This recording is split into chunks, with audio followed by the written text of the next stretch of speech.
मित्रांनो, सुख म्हणजे नक्की काय असतं या मालिकेच्या आजच्या भागामध्ये शालिनी दादांना खोटे बोलण्यात माई व गौरीने माझा हात धरला, तुम्हाला मी कसे समजावून सांगू ते कळेनासे झाले आहे असं बोलते. त्यावर दादा शालिनीला तुम्ही लांडगा आला म्हणत यापूर्वी खूप वेळा आम्हाला फसवले आहे. आता खरा जरी लांडगा आला तरी मला खरे वाटणार नाही असे बोलतात. तेव्हा मल्हार दादांना आज पहिल्यांदा या मला खरे बोलत आहे असं वाटत असल्याचं सांगतो. तर तेव्हा शालिनी मल्हारला तुमचे तोंड माईंसमोर शिवले होते का, गप्प का बसलात असा प्रश्न करते. त्यानंतर शालिनी सर्वांना मी पण हार मानणार नाही, तीच खरी गौरी आहे, ते तिच्याकडूनच वधून घेणार असा शब्द देते. तर दुसरीकडे जयदीप, समजा आपण असे मानले की दोघीही खरे बोलतात, मग त्या दिवशी नेमकं काय झालं असेल असं शेखरला विचारतो. तेव्हा शेखर जयदीपला दोघींचे बोलणे परस्पर विरोधी आहे, मग दोघींचे खरे कसे होणार असा प्रश्न करतो. तेव्हा जयदीप शेखरला सांगतो की त्या दिवशी जर गौरी घरी आली असेल व माई समजून शालिनी वहिनीलाच सर्व खरं सांगितलं असेल तर असं विचारतो. तेव्हा शेखर वैतागून जयदीपला तुमचे डोके तर रेणुकाच्या पण पुढे चालत आहे असं बोलतो. तेव्हा जयदीप शेखरला मला म्हणायचे आहे की त्यावेळी आपल्या घरात 2 गौरी होत्या का, एक खरी आणि एक खोटी असं बोलतो. तेव्हा मात्र शेखर असे कसे काही पण म्हणता असं बोलतच वैतागतो.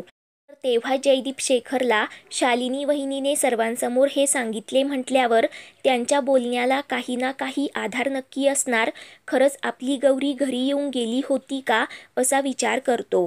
तर दुसरीकडे मल्हार व देवकी शालिनीने फोडलेल्या काचा गोळा करत असतात. तेवढ्यात गौरी तिथे येते व कपाटातून सामान काढू लागते. तेवढ्यात शालिनी तावातावाने उठते व गौरीला तू खरी गौरी नाहीस ना, मग इथे यायचा तुला काही अधिकार नाही, निघ इथून असं भडकते. तेव्हा गौरी पण शालिनीवर चवताळते. मी आधीही गौरी नव्हते व आत्ता पण नाही असं ती शालिनीला सांगते. तेव्हा शालिनी गौरीला इथे येऊन माझा पान उतारा करायचा नाही असं सांगते. तर गौरी तिला तुझ्या आत्ता ध्यानात आले का, मी आल्यापासून तेच तर करत आहे, तुला फरशीवर झोपवले आल्यापासून मी तेच तर काम केलं असा डायलॉग गौरी देते. तेव्हा शालिनी चिडून मी तुझा जीव घेईन म्हणून गौरीला सांगते. तेव्हा गौरी तिला तुझ्या खोलीतूनच काय, मी या घरातून पण निघून चालले आहे असं बोलते. तेव्हा मल्हार धक्क्याने गौरीला तू या घरातून जाणार का असं विचारतो. तेव्हा हो म्हणत मी कपडे घ्यायला आले होते असं गौरी सांगते. तर मल्हार तिला तू कुठे जाणार, कुठे राहणार असं विचारतो. तेव्हा शालिनी मल्हारवर भडकत ही खरी गौरी नाही, मग तुला कशाला हिचा एवढा पुळका येतो असं विचारतो. तेव्हा देवकी शालिनीला ही जरी गेली तरी परत येऊ शकते म्हणून सांगते. तेव्हा शालिनी गौरीला तू खोटे बोलायलीस ते तुला पण आणि मला पण माहिती आहे असं सांगते. तर तेव्हा गौरी शालिनीवर भडकत पाल तुला भास झाला असेल, मी जे बोललेच नाही ते पण तुला ऐकायला येते का, चिचुंद्रे हिला समजावून सांग असं देवकीला गौरी सांगते. तेव्हा देवकी माझा जाऊबाईंवर पूर्ण विश्वास आहे, त्या खोटे बोलू शकत नाही, तुझा व माईंचा काय प्लॅन आहे असं गौरीला विचारते. तेव्हा गौरी माझा व त्या घारीचा काहीही संबंध नाही असं देवकीला सांगते व शालिनीला माझे तोंड काय बघते, कपाट लाव असं म्हणत तिथून लगेच निघून जाते. तेव्हा शालिनी खूप चिडते. तेव्हा देवकी गौरीचे नाटके बघायला बाहेर पडते. मल्हार पण देवकी पाठोपाठ जातो. तेव्हा शालिनी मनाशी माई गौरीला तुमची गाठ आता माझ्याशी पडली आहे, 100 वेळा खाली पडून देखील जी हार मानत नाही तीच मी असते शालिनी असा डायलॉग मारते.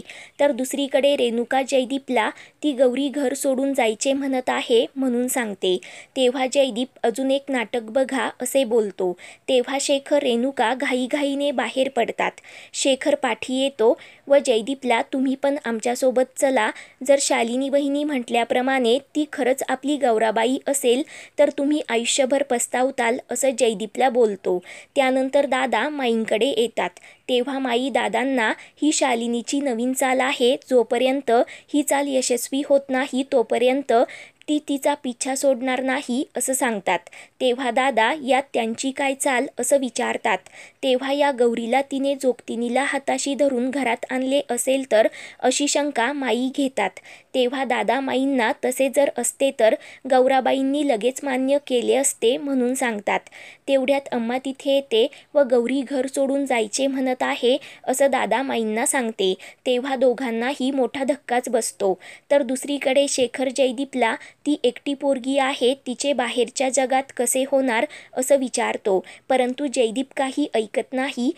तेव्हा शेखर जयदीपला ती जर तुमच्या समजवण्याने थांबली तर ती आपली गौराबाई आहे ते मान्य करायचे, नाही थांबली तर तुमचे म्हणणे मान्य असं सांगतो. तर जयदीप होकार देत तयार होतो. त्यानंतर गौरी घराबाहेर पडू लागते. माई व दादा तिला थांबवण्याचा प्रयत्न करतात. तेव्हा घारी व विमानतळ म्हणत गौरी दोघांचा पण अपमान करते. तेव्हा शेखर पण विनवण्या करत गौरीला थांबवू लागतो. तेव्हा देवकी आम्ही हेच तर तिला सांगत होतो असं बोलते. तेव्हा हे समज तुमच्यामुळे झालं, हा तमाशा करण्याची काय गरज होती असं दादा देवकीवर भडकत बोलतात. तेव्हा नाटक नाही, जाऊबाईंनी जे काही सांगितलं ते खरंच होतं असं देवकी पुन्हा बोलते. तर गौरी घराबाहेर पडते. तेव्हा जयदीप तिला आडवा होतो. तेव्हा तुझे काय रे चिकन्या असं गौरी जयदीपला विचारते. तेव्हा तू कुठे जाणार असं जयदीप विचारतो. तेव्हा मी लंडनला जाणार, तू तिकडेच शिकायला होतास ना असं गौरी बोलते. तेव्हा जयदीप गौरीला मला माहीत आहे तू खरी गौरी नाहीस, परंतु तू घर सोडून जावं हे मला कधीच वाटलं नाही म्हणून सांगतो. तेव्हा का रे बाबा असं तुला का वाटतं असं गौरी विचारते. तेव्हा तू मुलगी आहेस, तुझे या जगात नक्की कोणीतरी असणार, तुला आत्ता काहीही आठवत नाही म्हणून तू एकटी आहेस. काहीही झालं तरी तू माझ्या गौरीसारखी दिसतेस, माझ्यासमोर माझ्या आजूबाजूला असतेस, सतत मला गौरीची आठवण करून देतेस आणि खोटे का असेना परंतु तुझ्याकडे पाहिल्यावर माझ्या गौरीकडे पाहिल्याचे समाधान मला वाटते असं जयदीप सांगतो. तेव्हा गौरी मी आता तुझ्या समाधानासाठी इथे राहू का असं विचारत घराबाहेर पडते. तेव्हा जयदीप पण तिच्या पाठीमागे जातो व माझ्यासाठी नाही तर तुझ्या भल्यासाठी तू इथे राहा म्हणून सांगतो. तेव्हा गौरी जयदीपला माझ्या भल्याचा तू केव्हापासून विचार करायला लागलास, मी थांबणार नाही असं सांगते.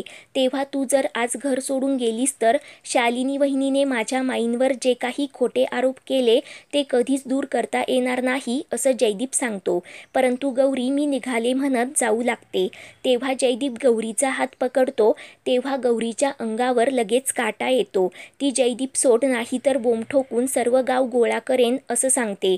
परंतु जयदीप तिचं काही ऐकत नाही. त्यानंतर जयदीप गौरीला पुन्हा घरात घेऊन येतो. ते पाहून सर्वांना खूप आनंद होतो. तेव्हा गौरी जयदीपला हात सोडण्यासाठी सांगते. तर रेणुका गौरी आता कुठे राहणार असं विचारते. तेव्हा मल्हार शेखरला जया तिला घेऊन आलाय म्हणजे गौरी त्याच्याच रूममध्ये राहणार म्हणून सांगतो.